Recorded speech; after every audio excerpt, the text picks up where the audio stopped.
돌집사TV입니다. 자, 오늘은 2020년 6월 4과목 풀어볼 차례죠.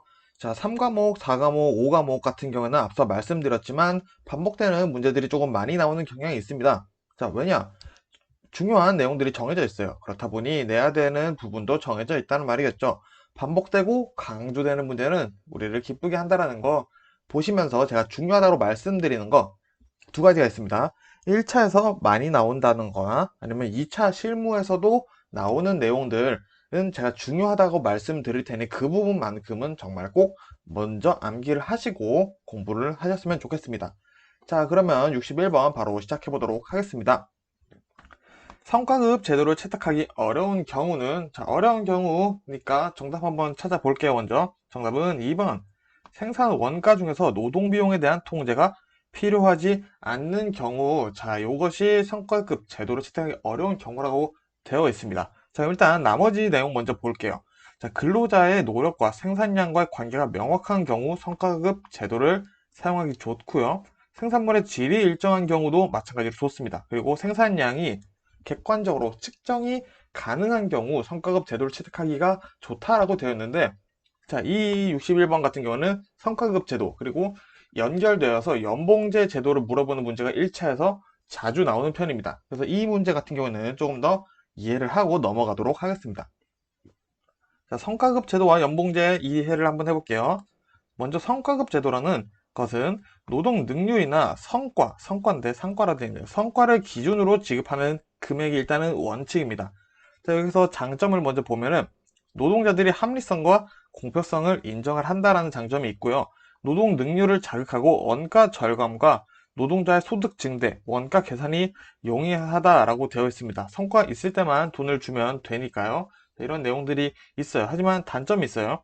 소득 격차를 발생시키게 되겠죠. 능률이 좋은 노동자는 더 많은 금액을 받게 되겠죠. 근무 분위기가 위해 가능성이 있습니다. 대신 또 단점이 있어요. 정확한 성과 측정이 어려운 경우가 있어요. 그때는 임금 계산이 복잡해지겠죠. 그리고 임금이 불확정적이고 작업량만 신경 쓸 수도 있기 때문에 제품의 질이 떨어질 수도 있어요. 그래서 성과급 제도 가장 중요한 게 뭐냐? 생산량과 품질이 측정 가능해야 한다. 즉, 그 말인 즉슨 일정한 경우에 성과급을 사용하기 좋다라고 되어 있어요. 자, 전문제 한번 다시 볼게요. 자, 근로자의 노력과 생산량의 관계가 명확한 경우 생산량 중요하다고 말씀드렸죠. 그리고 생산물의 질이 일정한 경우, 마찬가지로 생산물의 질을 측정이 가능할 경우에 성과급 제도를 채택하기가 쉽다라고 말씀드렸죠. 3번, 4번은 같은 내용이죠. 자, 이렇게 해서 성과급 제도는 생산량과 품질이 일정하거나 측정 가능한 경우에 사용을 하는구나. 요게 사실 제일 중요한 내용입니다. 자, 그러면 연봉제 어떻게 평가되고 있는지 한번 볼게요. 연봉제는 일단 기본적으로 평가가 이루어집니다. 평가. 자, 어떤 평가? 인사고과나 직무 분석 등을 통해서 평가가 이루어지는, 거기에 중요성을 둬서 얼마를 줄 건지 정하게 된다라는 거죠. 자, 그렇기 때문에 성과급 제도도 마찬가지지만 연봉제는 평가를 받은 뒤에 금액이 정해지는 거기 때문에 개인의 능력에 따라 임금이 직결되겠죠.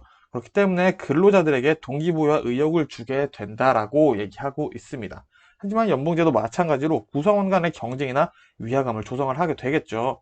하지만 성과급 제도에 반해 연봉제의 장점이 있다면 전문성을 촉진하고 인재 기용에 용이를 하다. 그리고 임금 관리가 용이하다. 자, 요거는 회사 다녀보신 분들은 아시겠죠. 포괄 연봉제 하면은 사실은 사업자 입장에서는 계산하기가 굉장히 편해요.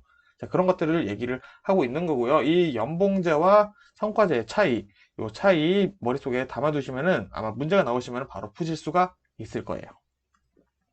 자, 62번 보겠습니다. 노동시장에서의 차별로 인해 발생하는 임금 격차에 대한 설명으로 틀린 것은, 자, 요 문제 틀린 것을 찾는 거니까 정답 먼저 봐야겠죠. 정답은 1번. 직장 경력 차이에 따른 인적 자본 축적의 차이로는 임금 격차를 설명할 수 없다라고 되어 있습니다. 자, 나머지 내용들 한번 먼저 볼까요? 경쟁적인 시장 경제에서는 고용주에 의한 차별이 장기간 지속될 수 없다. 맞는 내용이죠. 소비자의 차별적인 선호가 있다면 차별적인 임금 격차가 지속될 수 있다. 자, 요거는 어떤 원리? 시장의 원리죠. 소비자가 먼저 요구하는 물건이 있어야지 생산을 하기 때문에 이런 내용이 나오는 거고요. 정부가 차별적으로 임금을 지급하도록 강제하는 경우에는 경쟁 시장에서도 임금 격차가 지속될 수 있다. 자, 요거는 정부의 개입이 있었을 때 얘기를 하는 건데 크게 중요하지 않으니까 넘어가도록 하고요. 1번 틀린 내용 한번 볼게요. 자, 직장 경력 차이. 자, 쉽게 얘기하면은 경력직 3년을 근무한 사람과 뭐 30년을 근무한 사람의 임금은 당연히 다르겠죠.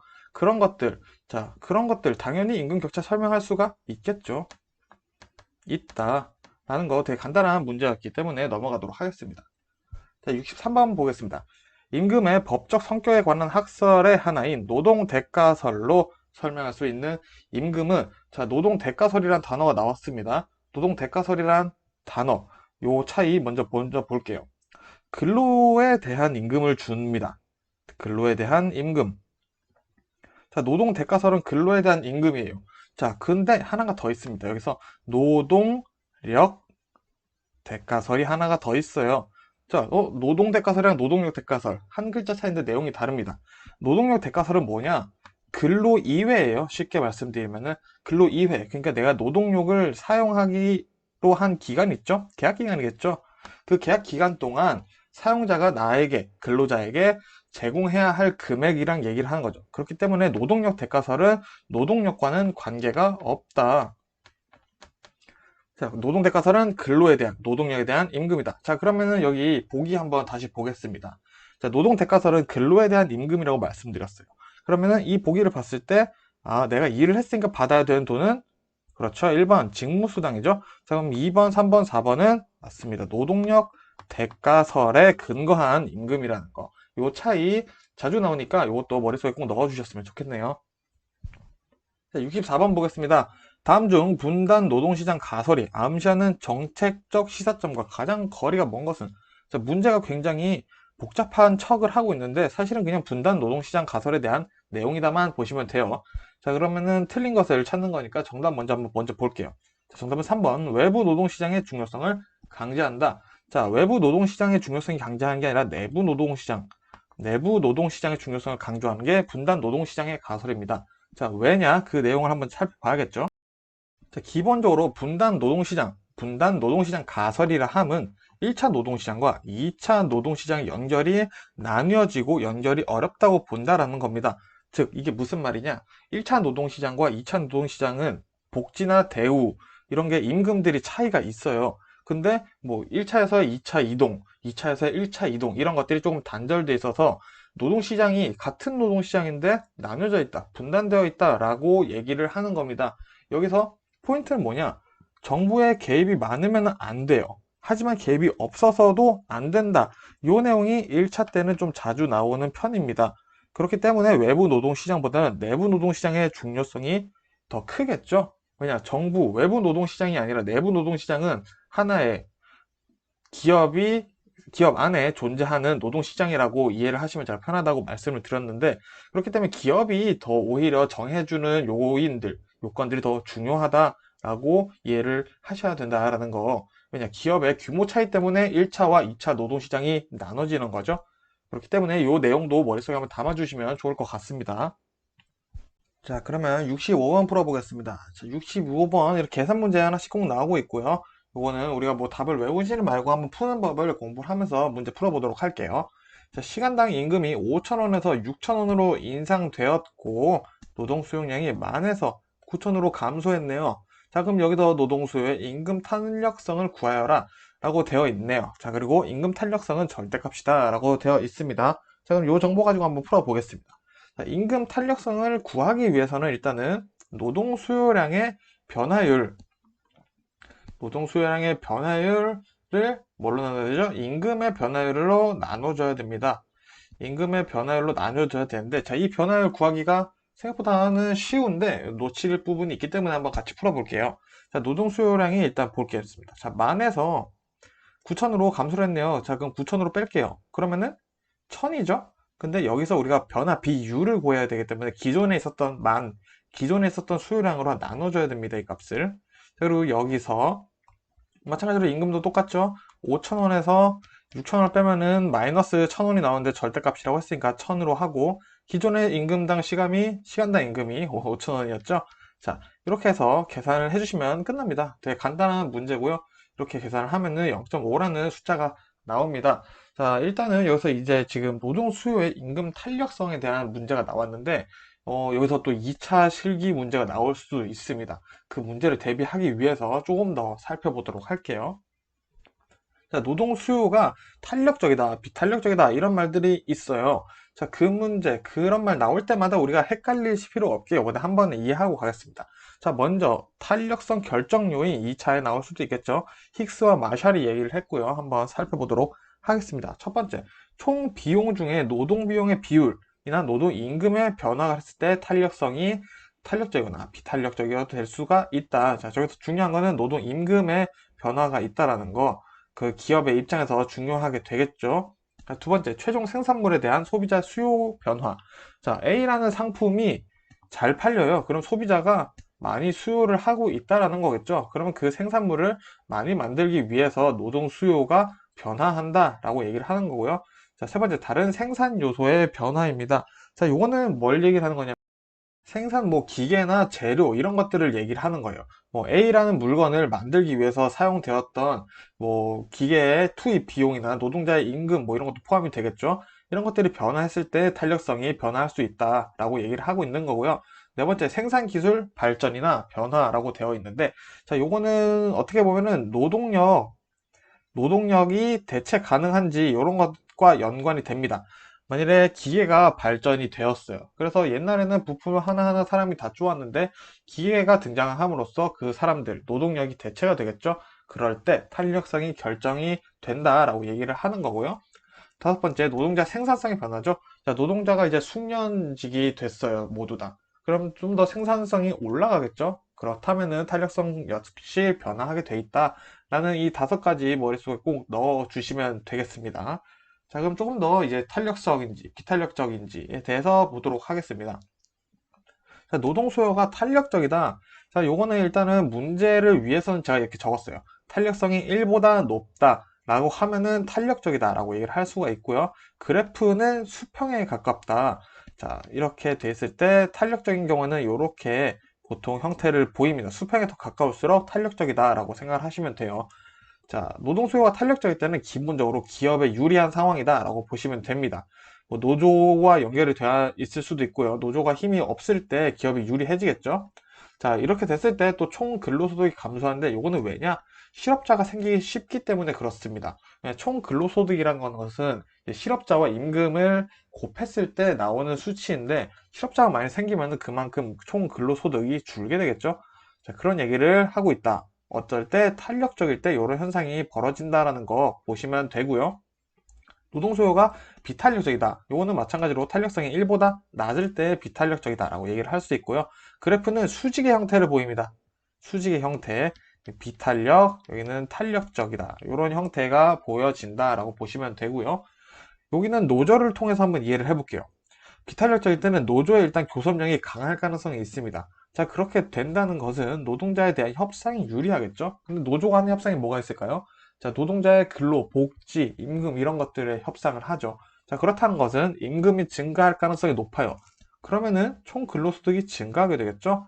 그리고 또 협상을 잘 했으니까 고용량 감소가 적어서 실업자가 적어지겠죠. 그렇다는 것은 결국에는 실업률 저하까지 연결된다. 즉, 노동자 입장에서는 노동 수요가 비탄력적인 게 더 좋다라고 얘기도 할 수 있겠죠. 자, 이 내용 2차 실무 때 서술하라고 나올 수도 있고 비교하라고 나올 수도 있기 때문에 머릿속에 꼭 넣어주시고 문제 푸시면 좋겠습니다. 자, 그럼 66번 이제 실업 대책 한번 볼게요. 실업 대책에 관한 설명으로 틀린 것은 자, 이런 거는 직관적으로 바로 풀어야 되는 문제죠. 정답 바로 보겠습니다. 정답은 4번. 공공부문 유연성 확립은 사회 안전망 형성 정책에 해당한다. 자, 요거 틀린 내용 되겠습니다. 이거는 간단하게 보시고 넘어가도록 할게요. 67번 보겠습니다. 중요한 내용 나왔네요. 구조적 실업에 대한 설명으로 틀린 것은 자, 틀린 것을 고르는 거니까 일단 정답부터 볼게요. 정답은 1번. 노동시장에 대한 정보 부족에 기인한다 라고 되어 있습니다. 사실 저는 이 1번이 아예 틀린 내용이라고 할 수는 없다라고 생각을 합니다. 하지만 이게 틀린 내용이 되는 거는 요 요런 이유로 해서 발생하는 실업이 정확히 정해져 있어요. 바로 그게 마찰적 실업이죠. 마찰적 실업. 마찰적 실업과 일단 구조적 실업의 큰 차이라고 보면은, 마찰적 실업은 내가 스스로 실업을 선택을 하는 자발적 실업이라는 거. 구조적 실업은 일단 비자발적 실업에 해당을 하는 거고요. 맞는 내용을 한번 좀 더 볼게요.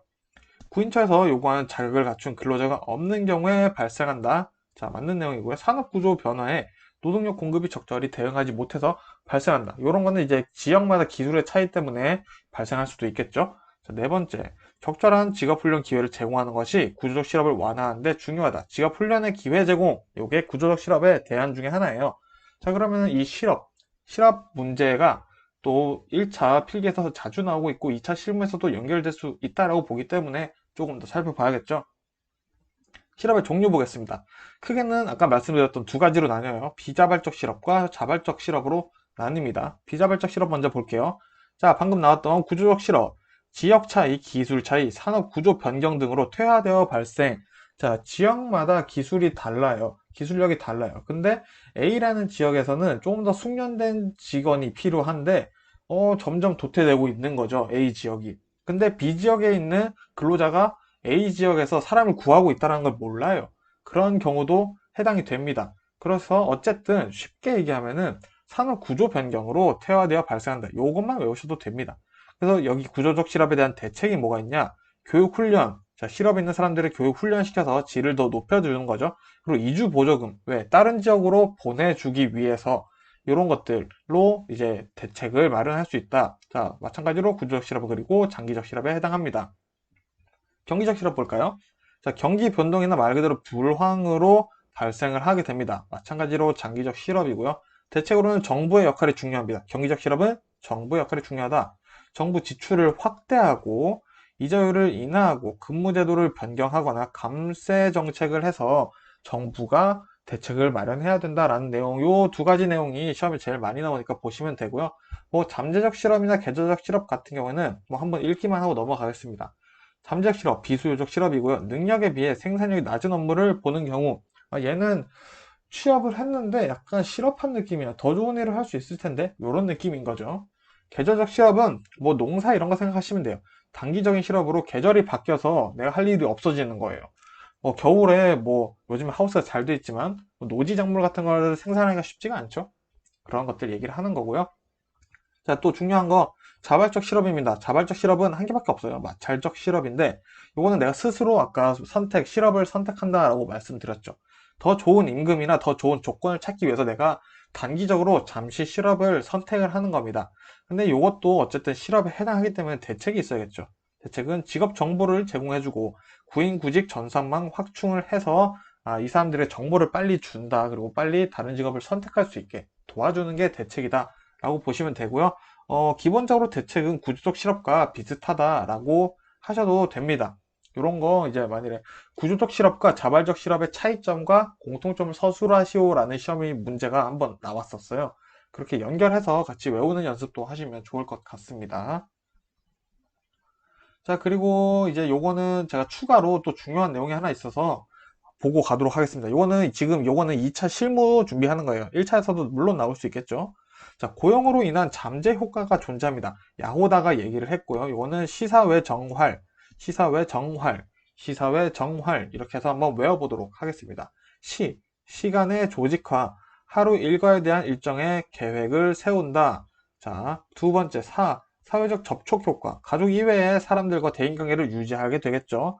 그리고 외부적인 목표, 공동의 목표를 이루며 자신의 가치, 내가 이 정도 할 수 있구나. 가치를 확인한다. 정체성, 직업을 통해서 사회적 신분과 내 정체성, 자아 정체성을 확립할 수 있다.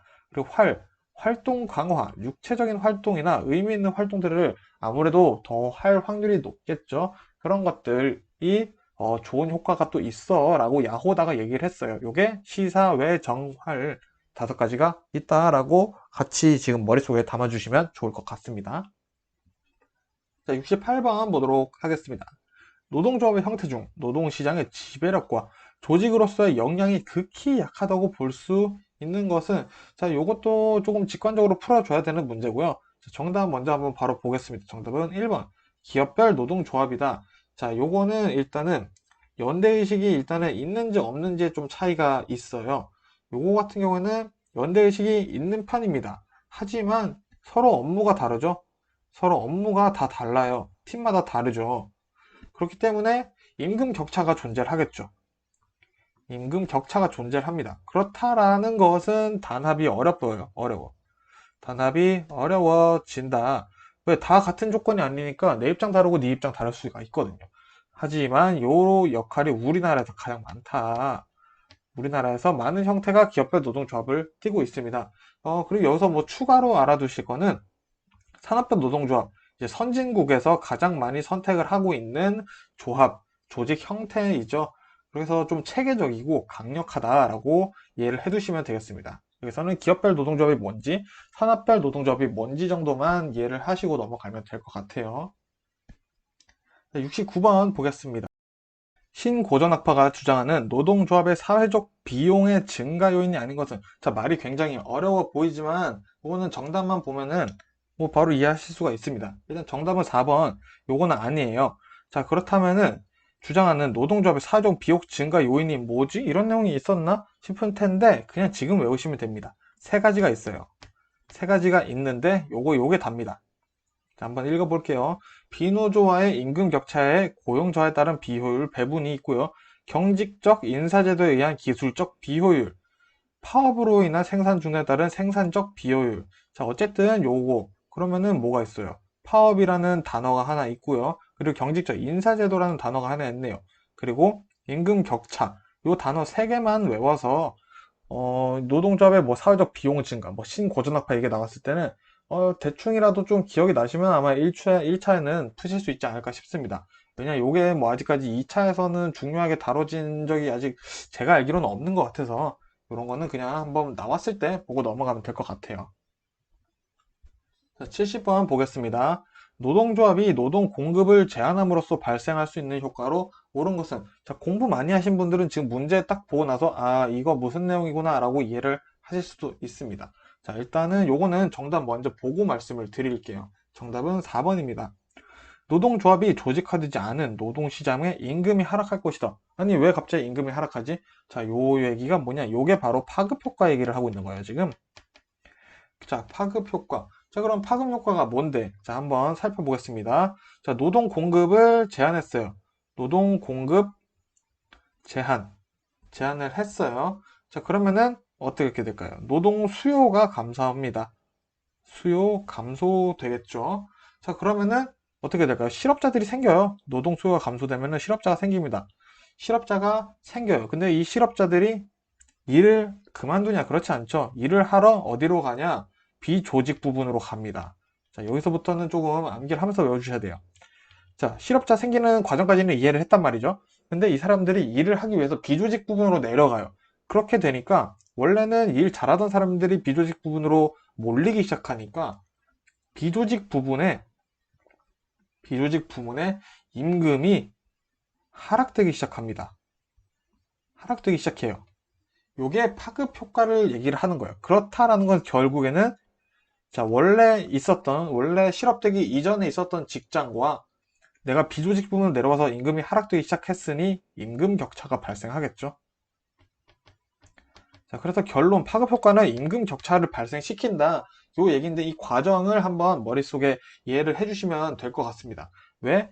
다시 정리하면은 비실업자와 실업자의 임금이 점점 차이가 나겠죠. 실업자가 생기니까 비실업자들은 임금이 오를 것이고 실업자들이 비조직 부문으로 내려와서 임금 하락이 시작되기 때문에 임금 격차가 발생된다. 즉 파급 효과, 이전 효과라고도 하죠. 노동 공급이 제한될 때 발생한다라는 거, 요거를 머릿속에만 담아주시면 될 것 같습니다.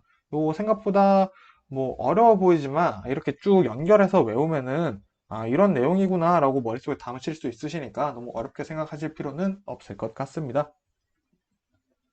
자, 71번 보겠습니다. 자, 생산물 시장과 노동 시장이 완전 경쟁일 때, 완전 경쟁이래요.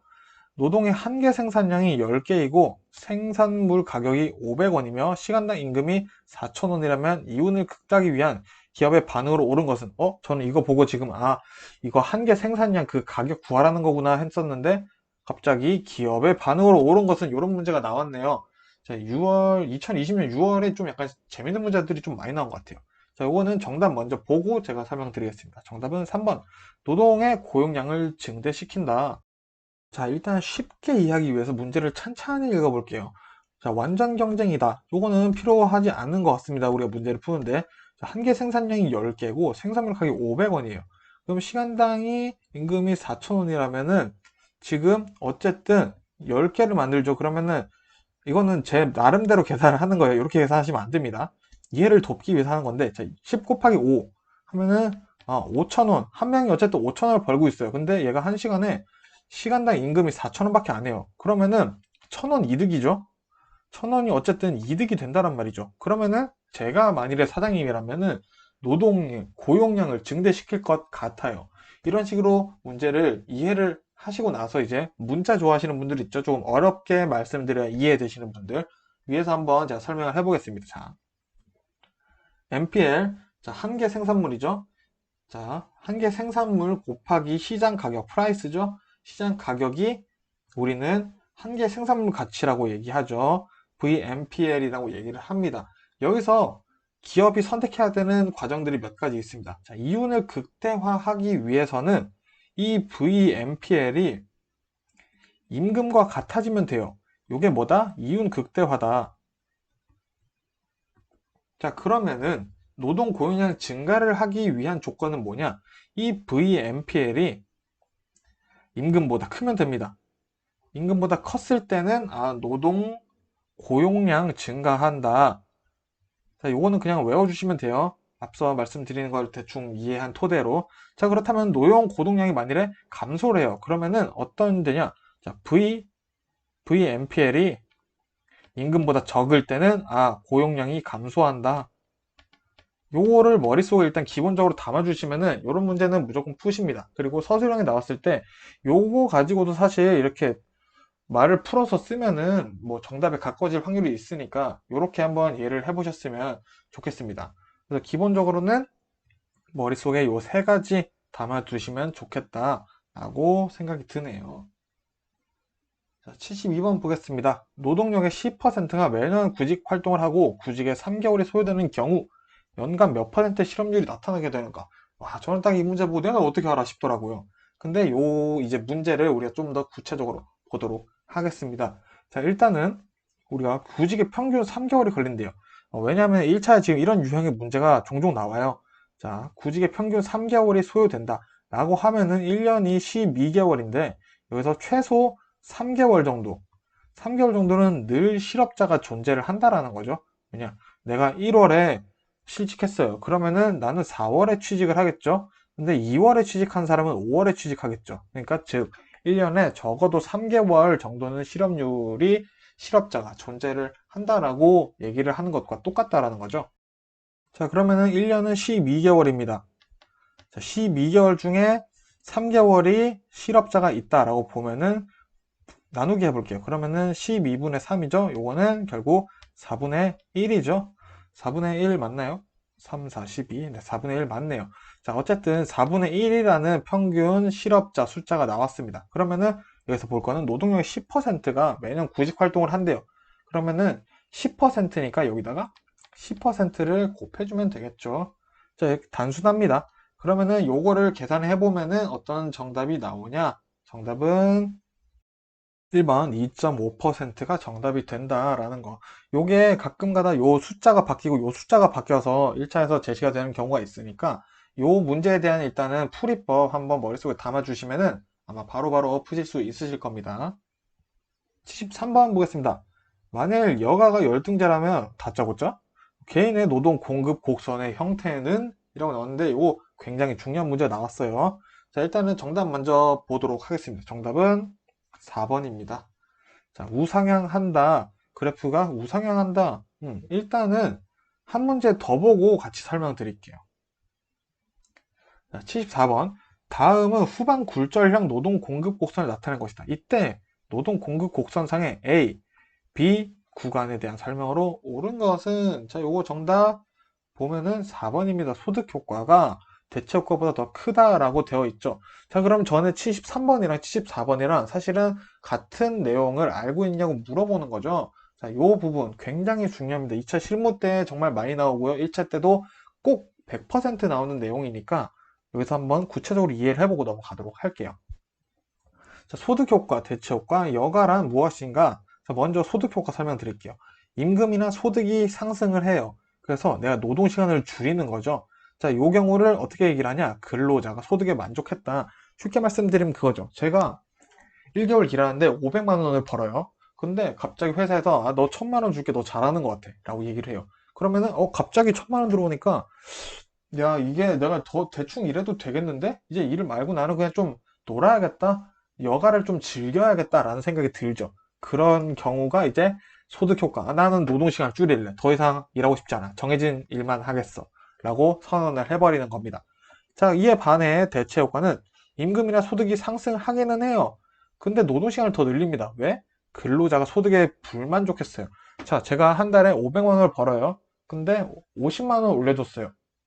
거기다가 야, 너 앞으로 야근 1시간 할 때마다 1시간당 20만 원씩 줄게 라고 얘기를 하면은 야, 내가 만일에 한 달에 1000만 원씩 벌었으면은 그 야근 안 했을 텐데 야, 1시간에 20만 원이면은 내가 노는 거 말고 약간 일을 하는 게 더 이득이겠는데? 라고 일을 하기 시작하는 게 대체 효과라는 거죠. 그래서 가장 큰 차이는 근로자 소득에 만족했냐 만족하지 못했냐 요 차이로 소득 효과와 대체 효과가 나뉜다라는 개념을 일단 머릿속에 담아주시면 좋습니다. 그래서 이걸 정리하면 소득 효과는 배가 불렀죠? 배가 부른 효과입니다. 대체 효과는 아직 배가 고픈 효과다. 나는 더 일하고 싶다. 나는 돈을 벌고 싶다. 라는 생각이 든다라는 거죠. 자, 여기서 연결되는 게 뭐냐? 여가라는 단위가 있습니다, 이제. 자, 아까 소득 효과는 노동시간을 줄인다 그랬죠? 노동시간을 줄인다라는 말 자체가 여가를 늘린다라는 거예요. 그렇다면 대체 효과에서는 여가를 더 줄이고 노동시간을 늘린다고 돼 있죠? 자, 그렇다는 게 바로 여가가 열등제라는 겁니다. 노동시간을 더 늘린다. 여가 시간을 줄인다. 같은 얘기죠. 그때 대체 효과가 소득 효과보다 더 크다라고 얘기를 합니다. 그래서 노동 공급 곡선이 우상향하는데 바로 요 구간이죠. 요 구간. 우상향하고 있는 요 구간이 여가가 열등제다. 열등제. 그리고 마찬가지로 대체 효과가 소득 효과보다 크다라고 말할 수 있는 구간이 바로 이 구간이라는 거죠. 하지만 여가가 정상제여서 나는 노동시간을 줄이고 좀 더 놀 거야 라고 얘기를 했을 때 바로 좌상향한다 혹은 후반 굴절한다 라고 얘기를 하는 게 바로 이 구간입니다. 이 구간은 여가가 정상제 그리고 대체 효과가 소득 효과보다 더 작은 구간이다 라는 거, 요거만 이해하시면은 요 문제 무조건 푸십니다. 무조건 풀고 2차 실무 때도 내용을 잘 쓰실 수 있으시니 요 느낌, 지금 요 느낌, 이 느낌, 지금 이해하신 느낌 머릿속에 꼭 담아주셨으면 좋겠습니다. 만약에 제가 말이 빨라서 얘가 지금 무슨 말 하나 싶으시면은 좀 느리게 해서라도 한번 다시 보세요. 지금 설명 되게 잘 드린 것 같으니까 꼭 한번 다시 보시기 바랍니다. 75번입니다. 75번부터는 조금 더 말을 천천히 해볼게요. 자, 연봉제 성공을 위한 조건과 가장 거리가 먼 것은 우리 첫 문제, 아까 첫 문제 풀 때 성과제 조건에 대해서 문제가 나왔었죠. 연봉제 문제가 여기 또 나왔네요. 자, 저의 선견지명 아주 기가 막혔습니다. 자, 정답은 4번이죠. 4번. 자, 우리 71번이 아니라 61번이죠. 이 영상 제일 처음에 연봉제랑 성과제에서 설명드렸으니까 그 내용 한번 다시 참고하시면 좋을 것 같습니다. 76번 볼게요. 마찰적 실업을 해소하기 위한 가장 효과적인 정책은? 마찰적 실업? 제가 말씀드린 거 또 나왔네요. 중요하다라는 거죠. 자, 마찰적 실업 아까 뭐라 그랬었죠? 자발적 실업이다. 자실이다, 자실. 자, 여기서 해소하기 위한 대책이죠. 효과적인 정책이라 함은 정답은 4번입니다. 구인구직 정보 제공 시스템의 효율성을 제고한다. 또 여기로 추가 뭐가 있었죠? 자, 구인구직 확충. 구인구직 시스템을 확충한다라는 내용도 있었고요. 그리고 여기 정보 제공 시스템의 효율성을 제고한다. 라는 게 있으니까 요 말이 그 말이죠. 정보 제공. 그냥 요 네 글자를 풀어서 쓴 거죠. 자, 그래서 실업, 구조적 실업, 뭐 경기적 실업, 마찰적 실업 이런 문제 자주 나온다라는 거 바로 체감하셨을 거라고 생각 듭니다. 자, 77번 볼게요. 다음은 무엇에 관한 설명인가? 경제학과 스펜서, 경제학자 아닌가요? 자, 스펜서는 고학력자의 임금이 높은 것은 교육이 생산성을 높이는 역할을 하는 것이 아니라 처음부터 생산성이 높다는 것을 교육을 통해 보여주는 것이라는 견해를 제시를 했다. 자, 이게 무엇을 설명하는 거냐? 자, 일단 이 말부터 좀 이해를 할게요. 자, 생산성이 높은, 그러니까 우리는 보통 취업을 할 때 저 이런 자격증도 있고 이런 자격증도 있고 이런 훈련을 받았고 또 B라는 교육도 받았습니다 라고 얘기를 하잖아요. 근데 다른 사람들이 그걸 보고 아 너는 점점 발전을 했구나 라고 얘기를 한다는 거죠. 아 역시 교육을 받아야지 생산성이 높아져 라고 얘기를 하는데 스펜서가 아니야, 쟤는 원래 생산성이 높은데 교육을 받음으로써 내가 생산성이 높다라고 얘기를 하는 것 뿐이야 라고 말한다라는 거죠. 그 차이입니다. 그래서 요 내용이 과연 무슨 내용이냐라는 거를 물어보는 거죠. 정답 보시면은 4번입니다. 교육의 신호 모형, 시그널 모형이라고도 합니다. 이런 내용. 그러니까 저는 다시 정리 드리면은 스펜서는 이제 교육이 일 잘하는 애가 누군지 알려주는 것 뿐이다 라고 얘기를 한 거고, 저 일 잘해요 라고 알려주기 위해서 교육에 투자를 하고 있는 것이다 라고 얘기를 하는 거죠.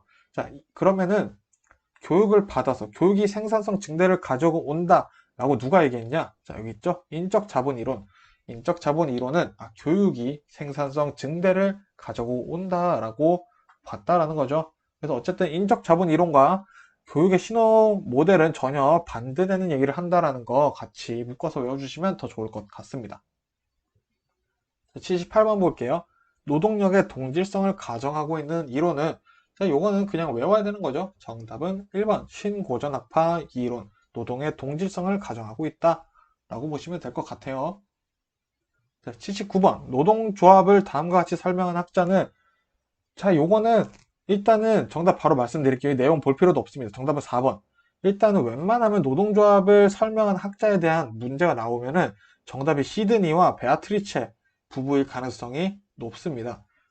자, 일단 그래도 내용 한번 볼게요. 노동조합이란 임금 노동자들이 그들의 근로 조건을 유지하고 개선할 목적으로 조직한 영속적 단체이며, 그와 같은 목적을 실현하기 위한 수단으로는 노동시장의 조절, 표준 근로조건의 설정 및 유지와 공제제도 등이 있다라고 시드니와 베아트리처가 얘기를 했구나 라고 이해를 그냥 하시면 될 것 같아요.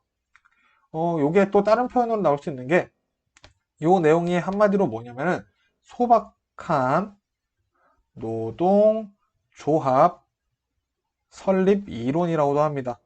자, 요거까지만 머릿속에 담아두시면 될 것 같습니다. 그렇게 어려운 문제는 아니었고요. 자, 80번 마지막이죠. 미국에서 1935년에 제정된 전국 노사관계법, 일명 와그너법 이후에 확립된 노사관계는 요것도 사실 뭐 이해보다는 그냥 외워서 풀어야 되는 문제네요. 정답은 바로 뉴딜적 노사관계입니다. 근데 요거 여기까지만 말씀드릴게요. 뉴딜이 1933년에 끝났거든요. 근데 1935년에 제정됐다고? 그럼 뉴딜 이후에 제정됐다고? 이게 시기가 안 맞지 않나? 라고 생각을 할 수가 있는데 전혀 그렇지 않다라는 거. 자, 뉴딜 이후에 이렇게 생겨났다 라고 그냥 보시면 될 것 같습니다. 말씀드리고 나서 보니까 시기가 또 맞네요. 제가 잘못 생각한 것 같습니다. 그렇죠? 33년 뒤가 35년이니까 맞네요. 네, 그렇습니다. 제가 생각 잘못했네요. 자, 어쨌든 뉴딜 시기적으로 외우시면 될 것 같습니다. 자, 어쨌든 이렇게 해서 일단 4과목 마무리를 했고요. 4과목, 3과목, 5과목에서는 나왔던 문제들이 많이 나올 수밖에 없는 구조이기 때문에 기출문제를 많이 푸시면서 그 내용을 숙지만 잘 하시면 1차는 정말 쉽게 아마 점수를 내실 수 있을 거라고 생각이 듭니다. 하지만 우리는 2차 준비도 같이 해야 된다는 거 늘 명심하시면서 공부를 하셨으면 좋겠고요. 자, 오늘은 여기까지 하고 다음 시간은 5과목 마지막으로 풀어보겠습니다. 감사합니다.